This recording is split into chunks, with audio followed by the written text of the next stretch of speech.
From Hollywood, California, the Lux Radio Theater presents Snow White and the Seven Dwarfs.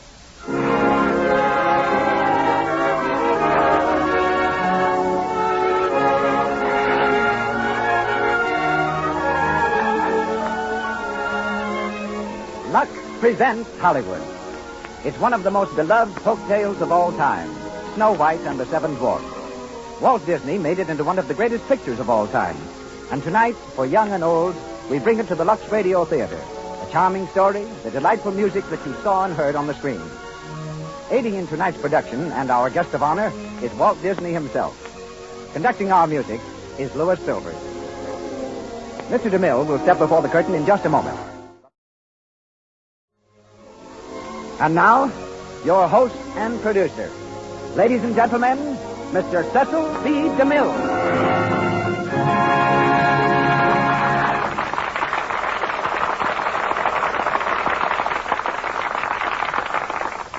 Christmas greetings from Hollywood, ladies and gentlemen, boys and girls.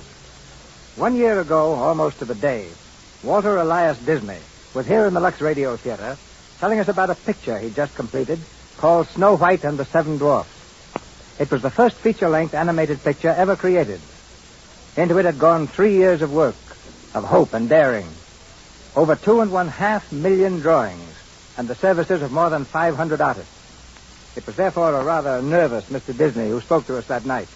If we had tied bells on his knees, he could easily have doubled for Santa Claus' sleigh. It wasn't Mike fright, though, that attacked Mr. Disney. It was premiere fright.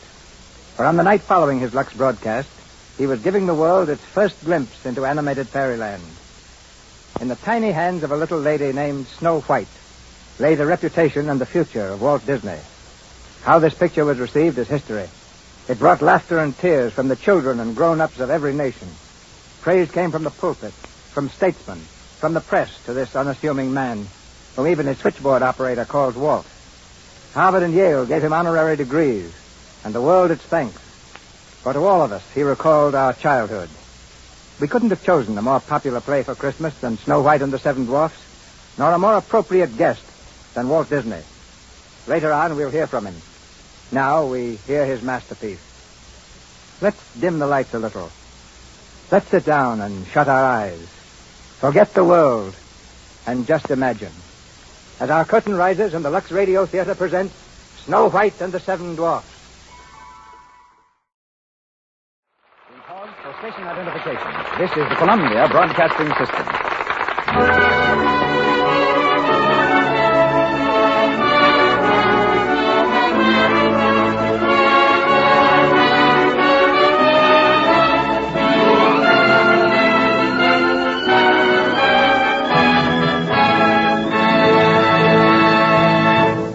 Snow White and the Seven Dwarfs have ended the second act of their adventures.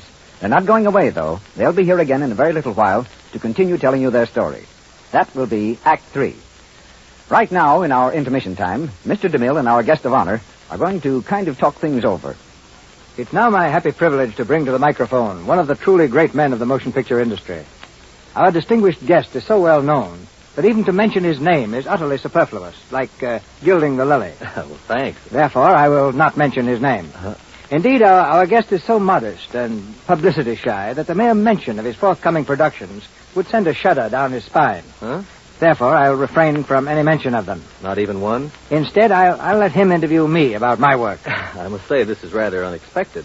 Oh, go on. Just ask me one little question about Union Pacific. What for? I know all about it. Now, Mr. Disney... Oh, yes, ladies and gentlemen, this is Walt Disney. Thank you, Mr. DeMilne. Mr. Disney is now at work on his next feature. And the title is Pinocchio. Yes, and now I have another named Bambi. Bambi, yes, and now that you... And then Alice in Wonderland comes after that. Yes. And now, if you please let me say just a word about my picture. You know, I've gotten a whole new slant from Union Pacific. It has thousands of miles of railroad track, hundreds of Indians, hundreds of assorted actors, all in authentic costumes, thousands of... Yeah, wait a minute. You forgot Lux. Hundreds of boxes of Lux. Back in the unwashed 60s? Never. No, but Lux takes an active part in every DeMilne production. It's the backbone of the wardrobe department. It helps those costumes start out fresh and clean every morning. But picking up where you left off, Walt. Well, seeing how tremendous your pictures are, if I had to make Snow White over again, I'd have 700 dwarfs instead of only 7. I'd have 70,000. And they'd all be giants except one. And he'd be taller than the rest. And instead of buzzards following the old witch, I'd have bombing planes. Now, for a climax, the Wicked Queen sells Snow White a poison fruit stand. I think I'll do it. You're all wrong, Walt. What people want is more fantasy, sweetness, whimsy. Or just call it more Snow White. I think what I could do with Union Pacific if I had the Disney touch.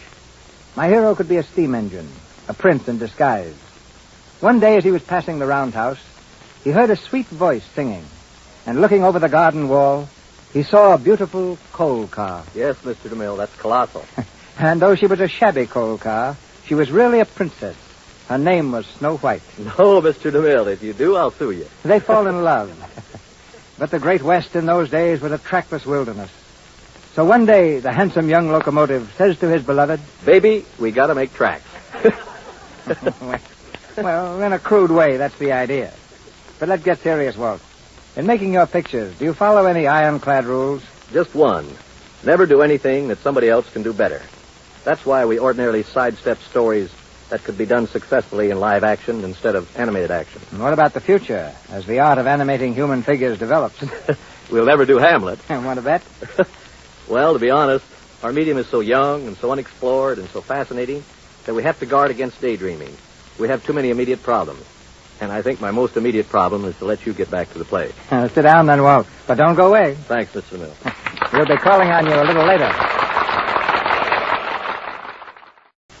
Now, Mr. DeMilne. Picking up where we left off between the acts, here's Walt Disney to continue his animated conversation in a more serious vein. You'll be sorry, Mr. DeMilne. Tell me, just how old a story is Snow White and the Seven Dwarfs? Well, it's so old that no one knows when or where it was first told. Is it true that it wasn't published until the Grimm brothers came along? Yes, just about 100 years ago. Jacob Grimm was a very learned man, a scientist. You'd hardly think he'd go in for fairy tales. But just as a hobby, he and his brother collected a lot of old folk stories and legends, put them into a book, and called the book Grimm's Fairy Tales. In their written form, Walt, fairy tales are supposedly only for children. But when you bring one to the screen, it captivates everyone. Age, language, race make no difference. What's the secret? Well, here's half an answer. Over at our place, we're sure of just one thing. Everybody in the world was once a child. We grow up. Our personalities change. But in every one of us, something remains of our childhood. You mean that's the common denominator? That just about sums it up, Mr. DeMilne. The same level you speak of knows nothing of sophistication and distinction. It's where all of us are simple and naive, without prejudice and bias. We're friendly and trusting.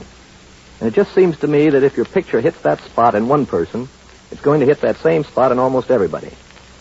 So in planning a new picture, we don't think of grown-ups and we don't think of children, but just of that fine, clean, unspoiled spot down deep in every one of us that maybe the world has made us forget and that maybe our pictures can help recall. But when a picture maker turns philosopher, Mr. DeMilne, it's time for him to quit. So thanks for your swell treatment of Snow White and the Seven Dwarfs. And good night. Good night. That was Walt Disney, whose magic turns a theater ticket into a grand adventure.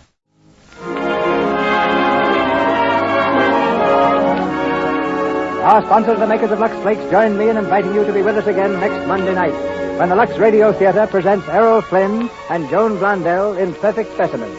This is Cecil B. DeMilne saying good night to you from Hollywood. Louis Silvers appeared through courtesy of 20th Century Fox Studio, where he directed music for the new film Kentucky. Your announcer has been Melville Rourke. This is the Columbia Broadcasting System.